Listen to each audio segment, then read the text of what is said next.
Des dizaines de milliers de manifestants défilent en ce moment dans les rues de Londres, des anti-Brexit qui réclament un nouveau référendum. Dans le même temps, les députés débattent de l'accord trouvé cette semaine entre le gouvernement britannique et Bruxelles. Des discussions animées depuis maintenant plusieurs heures. Ils doivent ou pas approuver le texte. Le Premier ministre Édouard Philippe dénonce un détournement du droit de retrait. Nouvelle journée de perturbation sur les rails. Des contrôleurs et conducteurs de la SNCF stoppent le travail après un accident cette semaine.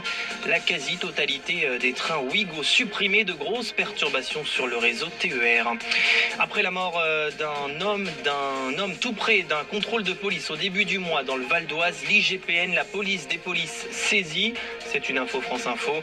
La victime, 23 ans, a percuté à moto un lampadaire à Villiers-le-Bel. Les forces de l'ordre lui avaient demandé de ralentir pendant qu'elles interpellaient un autre homme. Les corps des 10 victimes françaises du crash Ethiopian Airlines rapatriés aujourd'hui à Orly. L'avion s'était écrasé en mars dernier. Une cérémonie d'honneur organisée à l'aéroport parisien en fin de matinée. L'association des familles des victimes salue une ultime étape dans le cheminement du deuil. 10e journée de Ligue 1 de football. Lyon reçoit Dijon à 17h30, puis 5 matchs à venir à 20h, entre autres Toulouse, Lille, Nîmes, Amiens, Reims, Montpellier.